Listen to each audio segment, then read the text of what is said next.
स्वागत है आपका स्काई वेल लर्निंग हब में। और आज हम डिस्कस करने वाले हैं क्लास 10th के मल्टीपल चॉइस क्वेश्चन, जो कि आपके एग्जाम पॉइंट ऑफ व्यू से बहुत इंपॉर्टेंट है। शुरू करते हैं। यहाँ पर पहला क्वेश्चन हमारा ये रहा। ठीक है, क्वेश्चन ये है, क्वेश्चन कह रहा है कि if a sector of a circle with radius 6 centimetre, तो रेडियस कितनी है, R is equal to 6 centimetre, tend an angle of 60 degree. तो जो थीटा है, एंगल बन रहा है वो 60 डिग्री है। ठीक है, at the centre, then the area of a sector will be. तो वो पूछ रहा है कि एरिया ऑफ सेक्टर क्या होगा। ठीक है, तो एरिया ऑफ सेक्टर बताना है हमें। अब ध्यान देना है कि एरिया ऑफ सेक्टर का फार्मूला क्या होता है। एरिया ऑफ सेक्टर का फार्मूला होता है यहाँ पर आपका theta upon 360 into pi R square. तो थीटा कितना दिया गया, 60 दिया गया, तो अपान 360। ठीक है, और ध्यान रखना इंटू में पाई, और पाई को उसको ऐसे रख देंगे एज इट इज। ठीक है, और आर की डाल देते हैं वैल्यू 6 इंटू 6, जो स्क्वायर था, तो 60 से 360 जाएगा 6 टाइम, और 6 से ये 6 कैंसिल, तो पाई इंटू 6। ठीक है, और सेंटीमीटर स्क्वायर, ये इसका एरिया निकलेगा। ऑप्शन नंबर बी करेक्ट है। बढ़ते हैं दूसरे क्वेश्चन की तरफ। तो दूसरा क्वेश्चन हमारा ये रहा। अब ये क्वेश्चन के दो तरीके हैं करने के, या तो आपको 1030 की वैल्यू आनी चाहिए। क्वेश्चन क्या है, 2 10 30 अपान 1 प्लस 10 स्क्वायर 30। मैं आपको दोनों मेथड्स में डिस्कस करूंगा। तो पहला क्या है कि आपको 1030 की वैल्यू आनी चाहिए। अब 1030 की वैल्यू होती है 1/√3। अब इसके हिसाब से सॉल्व करो, 2 इंटू 1/√3 प्लस, अब 10 स्क्वायर, तो अब 1/√3 का स्क्वायर हो जाएगा, तो 1/3 बचेगा सिर्फ। ठीक है, ये हो गया। अब आगे देखो, ये हो जाएगा 2/√3, ये हो जाएगा 3 × 1 = 3 और 1 4। ठीक है, 4/3 √3, ये 3 ऊपर जाएगा अपान में, नीचे 4 आ जाएगा, 2 से 4 टाइम ये जाएगा, 2 टाइम ये जाएगा। ठीक है, तो हमारा आएगा 3/2√3। अब ये इरेशनल बन गया है, तो इसको रेशनलाइज करने के लिए हम √3 से मल्टीप्लाई कराएंगे ऊपर और नीचे भी। तो क्या आएगा, 3/√3 आएगा, और नीचे आ जाएगा 2 × 3। रूट रूट से कैंसिल हो जाएगा, 3 से 3 कट जाएगा, तो क्या आ जाएगा, √3/2। ये हमारा आ गया ऑप्शन नंबर ए। अब इसका दूसरा मेथड ये है कि ये जो होता है 2 10 30 अपॉन 1 प्लस 10 स्क्वायर 30, ये तुम्हारा फार्मूला बन जाता है किसका, sin 2a का। अब 2 और a कितना दिया गया है, a ये दिया गया है 30, तो ये हो जाएगा तुम्हारा आपका sin 60। अब sin 60 की वैल्यू क्या होती है, √3/2। फार्मूला ये होता है sin 2a is equal to 2 10 a upon 1 plus 10 square a। ये फार्मूला होता है। ठीक है, a की वैल्यू कितनी थी, 30। ऐसे इसको सॉल्व किया गया। ठीक है, चलो बढ़ते हैं नेक्स्ट क्वेश्चन की तरफ। तो आपका नेक्स्ट क्वेश्चन है, cos थीटा इक्वल टू 1 दिया गया, और हमें निकालना कितना है, टेन थीटा निकालना है। ठीक है, तो अब cos जो 1 वैल्यू होती है वो cos में किसकी होती है, तो cos थीटा, cos 0 की वैल्यू 1 होती है, तो cos 0 डाल दिया, इक्वल्स टू 0 आया। अब ये 0 टेन थीटा में पुट कर दो, तो टेन थीटा हो जाएगा आपका 10 0, और 10 0 की वैल्यू कितनी होती है, 0। ऑप्शन नंबर बी करेक्ट है आपका। ठीक है, अब इसमें क्या दिया गया है, अब देखो, if root of a equation 2x² - 8x + c are equal, क्या कह रहा है क्वेश्चन, कि रूट्स आपके इक्वल है, रूट्स आर इक्वल। अब अगर रूट्स इक्वल होंगे तो आपकी एक कंडीशन लगती है, तो कंडीशन क्या है, b² - 4ac is equal to 0, ये कंडीशन लगती है।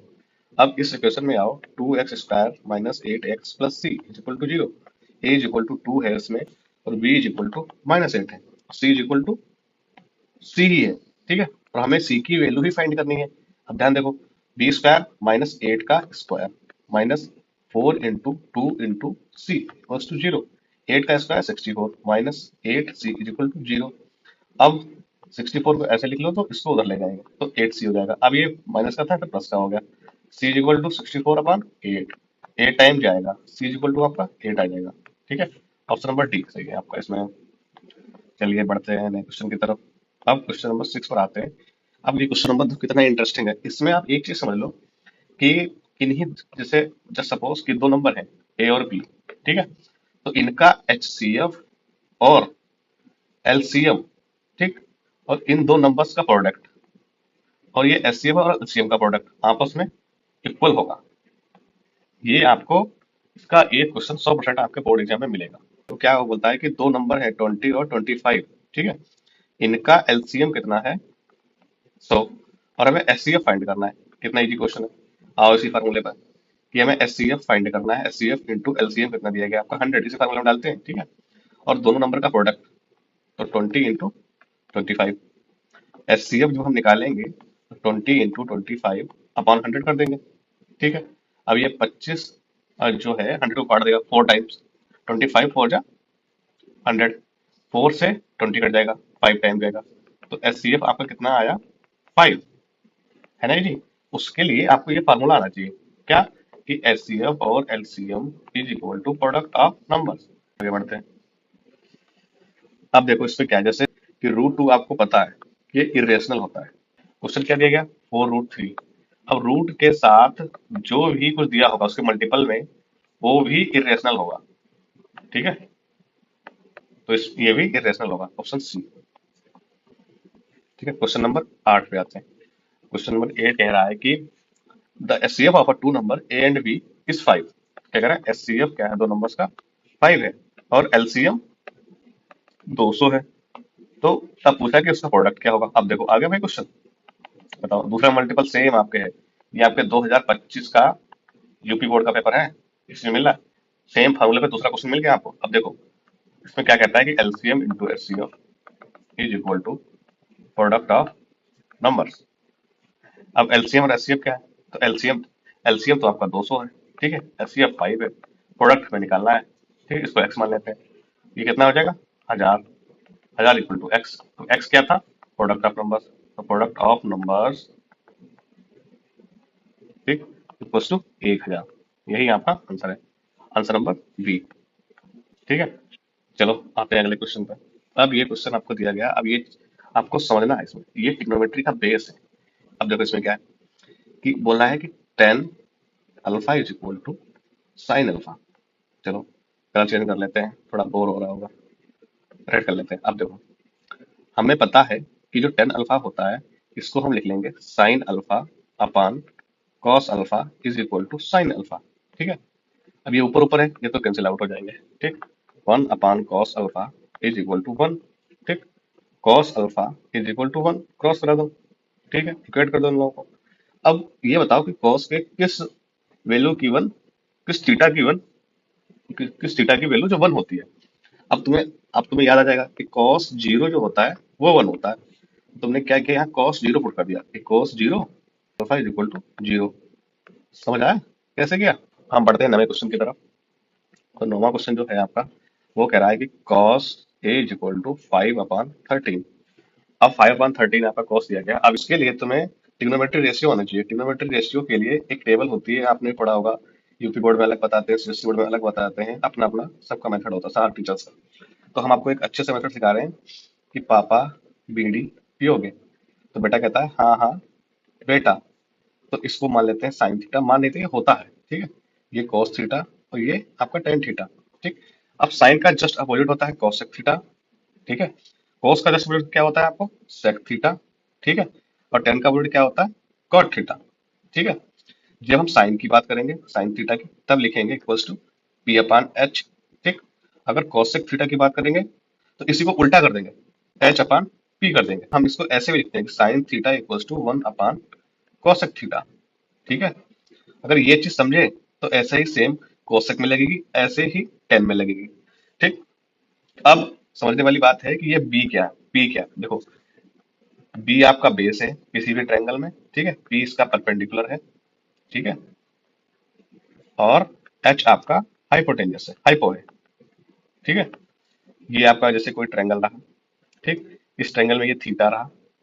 ठीक, थीटा के सामने वाली साइड हमेशा परपेंडिकुलर होती है, इसकी बेस है। ठीक है, और ये अगर 90 डिग्री है तो इसके सामने वाली साइड और सबसे लॉन्गेस्ट साइड हाइपोटेन्यूस होती है। ठीक है, अब समझो कि तुम्हें दिया था कॉस, कॉस थीटा क्या था? 5/13। क्या था? हाँ 5/13 था। तो इसे लिखते हैं b/h।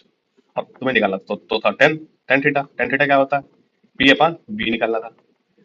जो हाइपोटेनस का स्क्वायर है वो उसके परपेंडिकुलर का स्क्वायर और बेस का स्क्वायर होगा। तो हाइपोटेनस का स्क्वायर 13 का स्क्वायर कर देते हैं, हमें परपेंडिकुलर तो पता नहीं है। ठीक है, तो इसको ऐसे लिख रहे हैं, लिख देंगे, और बेस का 5 का स्क्वायर। ठीक, अब परपेंडिकुलर उधर रहने देते हैं, ये 13 का स्क्वायर है जो, और इससे माइनस करेंगे 5 का स्क्वायर, इसको इधर ले आए, माइनस का हो गया, ये p का स्क्वायर हो गया। अब ये आपको स्क्वायर करना पड़ेगा, घटाना पड़ेगा। तो ये 169 minus 25 is equal to P square. अब इससे घटेगा तो बचेगा 144 equal to P square. P square is equal to 144। और p इज इक्वल टू अंडर रूट 144।